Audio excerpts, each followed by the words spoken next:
దేవుని ఎడల భయము లేని స్థితిలో, దేవుని ఎడల మనము జీవించవలసిన జీవన విధానములో దేవునికి ఇష్టలుగాను యోగ్యమైనటువంటి వారుగాను మనము జీవించకుండా లోకానుసారంగా మనము జీవించడం వలన దేవుని ఎడల నమ్మకత్వాన్ని కోల్పోయినట్లు మనం కనపడుతున్నాం. అందుకే ఎవరినయ్యా బలా నమ్మకమైన మంచి దాసుడా అని పిలుస్తాడు అనంటే, ఎవరైతే దేవుని ఎడల, దేవుని పట్ల శ్రమయైనను, కష్టమైనను, నిందలైనను, అవమానములైనను, ఉపద్రవములైనను పడుతూ దేవుని ఎడల నమ్మకంగా ఉంటామో. ప్రియమైన వారులారా, అంటే ఎలాగా? మోషేని మళ్ళా జ్ఞాపకం చేసుకుందాం. మోషేని మనం జ్ఞాపకం చేసుకుంటే, ఇశ్రాయేలీలు 6 లక్షల మంది, ఇశ్రాయేలీలు 6 లక్షల మంది మరి పురుషులు మాత్రమే. స్త్రీలు కొంతమంది ఉన్నారు, పిల్లలు ఉన్నారు, రకరకాలైనటువంటి మనుషులు ఉన్నారు. బహుశా చాలామంది మీకు అప్పుడప్పుడు చెప్తుంటాను నేను, ఇంచుమించు 18 నుండి 22 లక్షల మందికి మరి నాయకుడుగా మోషే ఉన్నాడు. నాయకుడుగా మోషే ఉన్నాడు. ఈ మోషే నాయకుడుగా ఉన్నప్పుడు మోషే మీద అనేక మంది తిరగబడ్డారు. మోషే మీద అనేక మంది సణుగుకున్నారు. మోషేని చంపడానికి ప్రయత్నం చేశారు. మోషే, ఈ అరణ్యములోనికి నీవు మమ్మల్ని తీసుకుని వచ్చి చంపాలని నిశ్చయించుకున్నావని దుర్భాషలు ఆడారు. మరి ఎంతో హింసకు పాలు చేశారు మోషేని. కానీ దేవుడు అంటున్నాడు మోషేతో, మోషే నాయనా, నా కుమారుడా, నేను వీళ్ళందరినీ నాశనం చేసేస్తా, నిన్ను నీ కుటుంబాన్ని నేను మరలా నడిపిస్తాను, ఉన్నతమైన స్థితిలో తీసుకుని వెళ్తానంటే, మోషే దేవుని పాదములు పట్టుకుని అంటున్నాడయ్యా, ఈ ఇశ్రాయేలీల కొరకే కదయ్యా నన్ను ఐగుప్తులోనికి నీవు పంపించావు, పంపించిన నీవు మరలా నువ్వు వీళ్ళని చంపేస్తున్నా అని అంటావే, అయ్యా నువ్వు వీళ్ళని క్షమించలేవా, క్షమించయ్యా అని దేవుని దగ్గర బ్రతిములాడుతాడు.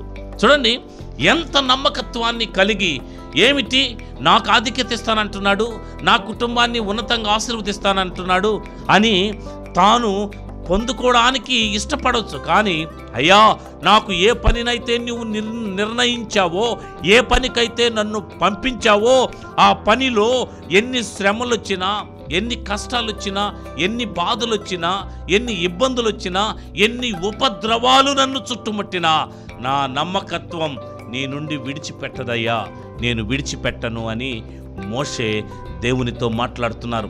ప్రజలందరూ విసిగించారు, ప్రజలందరూ దూషించారు, ప్రజలందరూ అవమానంగా మాట్లాడారు, ప్రజలందరూ హేళన చేశారు.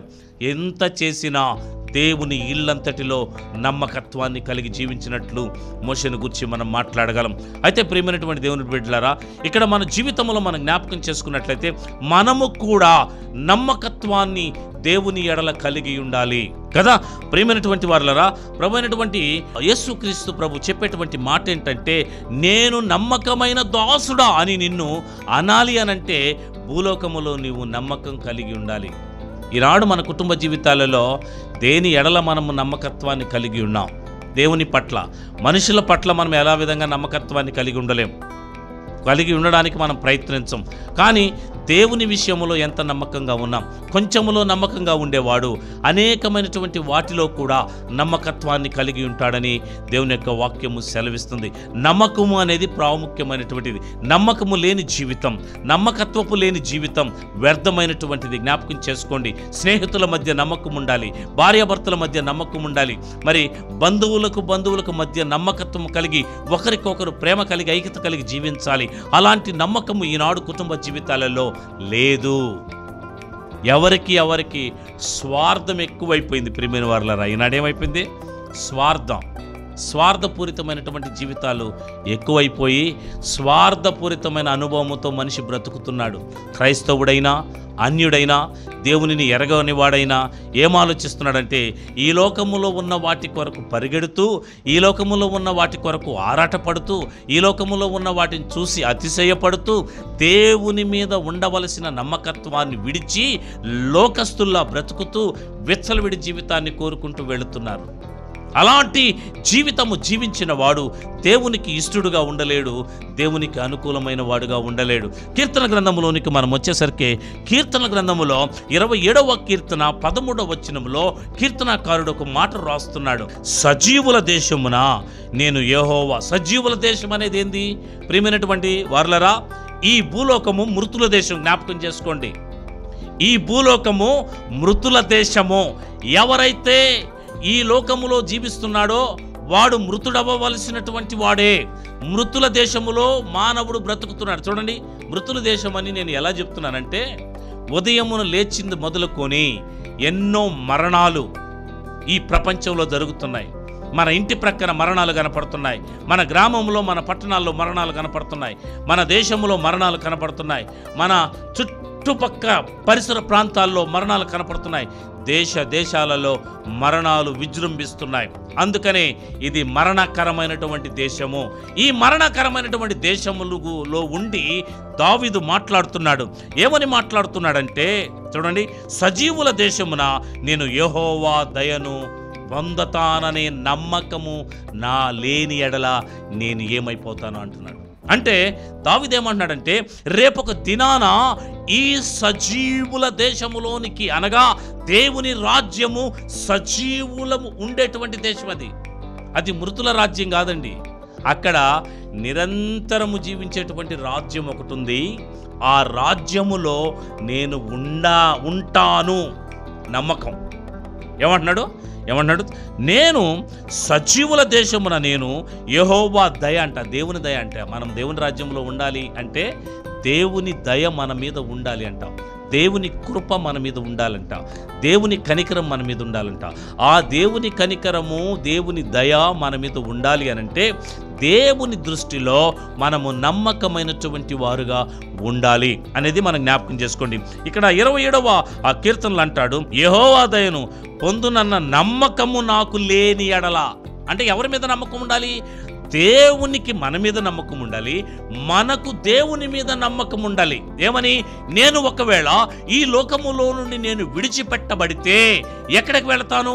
దేవుని రాజ్యములో ఆయన ఎదుట, ఆయన సింహాసనం దగ్గర నేను కూర్చున్నానని నమ్మకము లేని ఎడల మరలా నేనేమైపోతానో అంటున్నాడు దావీదు. అంటే ఒకవేళ నేను నమ్మకము లేని వాడనైపోతే మృతుల లోకములోనికి వెళ్ళిపోతానేమో, నరకంలోనికి వెళ్ళిపోతానేమో. కనుక నేను నరకములోనికి వెళ్లకుండా ఉండడానికి నా నమ్మకాన్ని, నా నమ్మకత్వాన్ని నేను కాపాడుకోవాలి అంటున్నాడు దావీదు. కనుక ఈ లోకములో అంత ఉన్నతంగా గొప్పగా బ్రతికినటువంటి దావీదు దేవుని సన్నిధానములో నమ్మకము కలిగినటువంటి స్థితిలో ఉన్నాడు. నమ్మకత్వాన్ని చూపించినటువంటి స్థితిలో దావీదు ఉంటూ దేవునిదే యథార్థముగాను నిందారహితుడుగాను ఉండడానికి ప్రయత్నము చేస్తూ ప్రతి దినము దేవుని సన్నిధిలో మోకరిస్తూ వెళుతుంటాడండి దావీదు. అందుకే దావీదును గురించి దేవుడు అంటాడు, నా హృదయానుసారుడైన దావీదు. ప్రియమైన దేవుని బిడ్డలారా, ఎంత గొప్ప సాక్ష్యాన్ని దేవుని బిడ్డలు పొందుతుంటే, ఆయన బిడ్డలుగా ఉంటున్న మనము ఈ లోకములో దేవుని యొక్క సాక్ష్యము మన ఎడల ఎంత మాత్రమో మనము కలిగి ఉన్నాం. దేవుడు మనల్ని గురించి ఏమని సాక్ష్యం ఇస్తున్నాడు? చెడ్డదాసుడా, చెడ్డ కుమారుడా, లేదా నమ్మకమైన నా కుమారుడా అంటున్నాడు. ఎలాగంటున్నాడు? నమ్మకమైన దాసుడా, నమ్మకమైన కుమారుడా అంటున్నాడా? లేదా చెడ్డదాసుడా అంటున్నాడు? ఏమంటున్నాడు? ఒకసారి ఒక యజమానుడు ఒక వ్యక్తికి 5 తలాంతులు ఇచ్చాడు, ఇంకొక వ్యక్తికి 3 ఇచ్చాడు, ఇంకొక వ్యక్తికి 2 ఇచ్చాడు, ఇంకొక వ్యక్తికి 1 ఇచ్చాడు. జాగ్రత్త జ్ఞాపకం చేసుకోండి. ఈ 5 తలాంతులు కలిగినటువంటి వ్యక్తిని 5 చేయమన్నాడు, 3 ఇచ్చిన వ్యక్తిని 3 చేయమన్నాడు, 2 ఇచ్చిన వ్యక్తిని 2 చేయమన్నాడు, 1 ఇచ్చిన వ్యక్తిని 1 చేయమన్నాడు. 5 ఇచ్చిన వాడు 5 చేశాడు, బలా నమ్మకమైన మంచి దాసుడా అన్నాడు. 2 ఇచ్చిన వ్యక్తికి 2 చేశాడు, నమ్మకమైన దాసుడా అన్నాడు. 3 ఇచ్చిన వ్యక్తిని 3 చేశాడు, నమ్మకమైన దాసుడా అన్నాడు. 1 ఇచ్చిన వ్యక్తి దగ్గరికి వెళ్ళాడు, నాయనా నీకు నేను 1 తలాంతునిచ్చాను, దానిని నీవేం చేశావు అనంటే, ఆ 1 ఇచ్చినటువంటి వ్యక్తి పరిగెత్తుకుంటూ వెళ్ళి ఏ తలాంతునైతే ఇచ్చాడో దానిని ఏం చేశాడంటే భూమిలో పాతిపెట్టి, ఆ భూమిలో నుండి తవ్వి దాన్ని తీసుకుని వచ్చి ఆ యజమానుడికి ఇచ్చి అంటున్నాడు, నీవు విత్తని చోట కోయవాడువును, నువ్వు చెడ్డవాడవని నేను ఎరుగుదును, ఎందుకంటే నీవు నాకు మంచి యజమానుడు కాదు.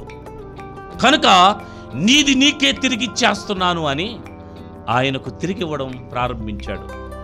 ఎప్పుడైతే ఆ యొక్క ఒక తలాంతును చూశాడో, ఇప్పటి వరకు ఈ 5 ఇచ్చినటువంటి వారి సంతోషం, 3 ఇచ్చిన వారి సంతోషం, 2 ఇచ్చిన వారి సంతోషాన్ని కోల్పోయి 1 ఇచ్చిన వాడు ఏ దుర్మార్గతకైతే పాల్పడ్డాడో, ఏ అన్యాయానికైతే పాల్పడ్డాడో దాని నుంచి చూచి కోపం తెచ్చుకుని ఏమంటాడు తెలుసా? చెడ్డదాసుడా అన్నాడు. ఏమన్నాడు? చెడ్డదాసుడా, నేను నీకు ఇచ్చిన దానిని నువ్వు దాని 2 అంతలు ఎందుకు చేయలేదు? మరలా నా మీదనే నింద వేయుచున్నావే. దుర్మార్గుడా, నీవు చీకటిలోనికి వెళ్ళు, అక్కడ ఏడుపు, కన్నీరు, వేదన నీకు కలుగుతుంది, బాధపడతావు, అంగులరుస్తావని అతన్ని చీకటిలోనికి తోస్తాడు. ప్రియమైన వారలారా, దేవుడు రక్షణ అనేటువంటి ఒక తలాంతును మనకిచ్చాడు. ఆ రక్షణ అనేటువంటి ఆ తలాంతును మనకిచ్చినప్పుడు దానిని మనము కాపాడుకుని ఆ రక్షణను అంతకంతకు అభివృద్ధి చేసుకుంటూ దేవుని సన్నిధానంలో నమ్మకంగా మనం వెళుతున్నామా? నమ్మకంగా మనం జీవిస్తున్నామా? మన నడవడికలు, మన ప్రవర్తన, మన జీవిత విధానం దేవుని దృష్టిలో ఎలాగుంది? దేవుడు మనల్ని గురించి ఏమి సాక్ష్యం ఇస్తున్నాడు? ఏబును గురించి సాక్ష్యం ఇస్తున్నాడు, దావీదును గురించి సాక్ష్యం ఇస్తున్నాడు, మోషేను గురించి సాక్ష్యం ఇస్తున్నాడు. నా గురించి సాక్ష్యం ఇస్తున్నాడా? ఎప్పుడైనా మన గురించి సాక్ష్యం ఇచ్చే అవకాశం దేవుడు ఉందా అనంటే వెనక్కి తిరిగి చూస్తే ఏం లేదు, నిల్లు, ఏం లేదండి. ఎందుకంటే మనము ఈ లోకములో పోరాడుతూ ఉన్నాం. దేని కొరకు? తిండి కొరకు, వస్త్రము కొరకు, ధనము కొరకు పాకులాడుతూ పోరాడుతూ పరిగిస్తున్నాం.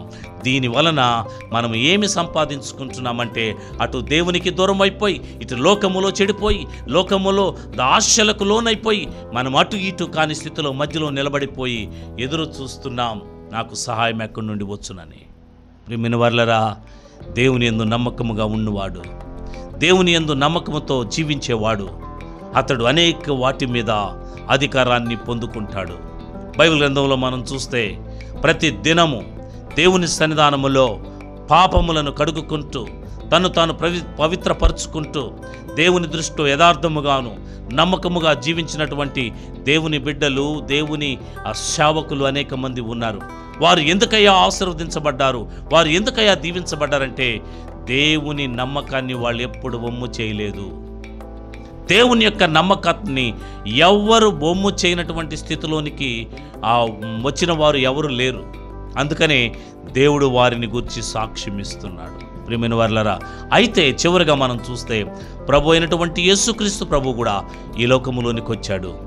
ఆయన తండ్రి ఎడల నమ్మకముగా ఉన్నట్లు మనము హెబ్రీలకు రాసినటువంటి పత్రిక 3వ అధ్యాయం 2వ వచనంలో మనం చూస్తున్నాం. ఏమని అంటున్నాడు?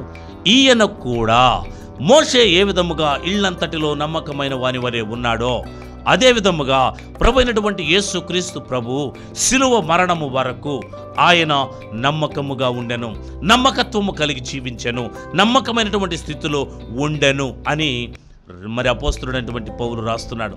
ఎందుకు అపోస్తలుడైనటువంటి పౌలు రాస్తున్నాడంటే దేవునిని ఎరిగిన వాడుగా అపోస్తలుడైనటువంటి పౌలు ఉన్నాడు. దేవుని యొక్క గుణగణములను, దేవుని యొక్క స్వభావాన్ని, దేవుని యొక్క చిత్తాన్ని, దేవుని యొక్క నడవడికను అయినప్పటికీ ఆయన చూచినట్లు మరి అపోస్తలుడైనటువంటి పౌలు మరి చెప్తున్నాడు.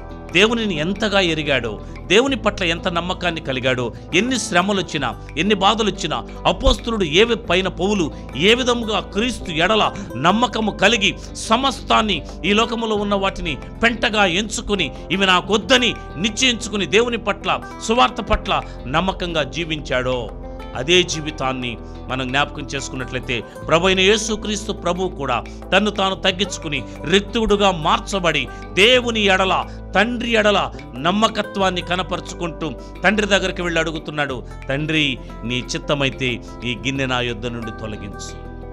ఏ గిన్నె? మరణం అనేటువంటి గిన్నె నా యొద్ద నుండి తొలగించు. నేను మరణావస్థలోనికి వెళుతున్నానయ్యా. ఈ మరణావస్థ అనేటువంటి ఈ గిన్నె నీ చిత్తమైతే నా యొద్ద నుండి తొలగించంటే దేవుని పట్ల నమ్మకత్వాన్ని కలిగినటువంటి స్థితిలో, దేవుని ఎడల నమ్మకత్వాన్ని కలిగినటువంటి స్థితిలో ఉన్నటువంటి యేసుక్రీస్తు ప్రభు తన్ను తాను తగ్గించుకుని రిక్తుడుగా మార్చబడి శిలువలో నమ్మకంగా వేలాడినట్లు మనం చూస్తున్నాం. మరి యేసుక్రీస్తు ప్రభువే నమ్మకంగా ఉన్నప్పుడు, అపోస్తుడైనటువంటి పౌలు నమ్మకంగా ఉన్నప్పుడు, బైబిల్ గ్రంథంలో దేవుని బిడ్డలందరూ నమ్మకంగా ఉన్నట్లు మనమెందుకు దేవుని ఎడల నమ్మకత్వాన్ని కలిగి జీవించలేకపోతున్నాం? దేంట్లో ఒక్కసారి మన హృదయాన్ని మనం ఆలోచన చేస్తే మనం ఏ విషయాలలో దేవునిలో తప్పిపోతున్నామో, దేవునిలో దూరం అయిపోతున్నామో మనం చూడగలం. ప్రియమైనటువంటి వారలారా, మరి దేవునికి ఎప్పుడైతే దూరం అయిపోయి దేవుని ఎడల మన నమ్మకాన్ని మనం కోల్పోతామో అప్పుడు దేవుడు మన గురించి సాక్ష్యం ఇచ్చేదేంటో తెలుసా? చెడ్డదాసుడా, చెడ్డదాసురాలా, చెడ్డదాసుడా అనేటువంటి ఆ నింద, ఆ సాక్ష్యము మనకు ఉండకూడదు. అందుకే అంటాడు, అంతము వరకు పోరాటమే ఈ లోకంలో మనకు. అంతము వరకు మన నమ్మకాన్ని మనం కాపాడుకోవాలి. నమ్మకమైన జీవితం దేవుని ఎడల కలిగి ఉండాలి. ఎందుకయ్యా నీవు నమ్మకత్వాన్ని కలిగి ఉండాలంటే, క్రీస్తు అయితే నీ కొరకు సిలువలో మరణించాడో, ఏ క్రీస్తు అయితే నీ కొరకు రక్తము కార్చాడో, రేపాయన నిన్ను ప్రశ్నించబోతున్నాడు. నేను నీ పట్ల చేసినటువంటి కార్యానికి విలువగా నా ఎడల నీవు నమ్మకము కలిగి ఉన్నావా? నీ నమ్మకత్వాన్ని నెరవేర్చుకున్నావా?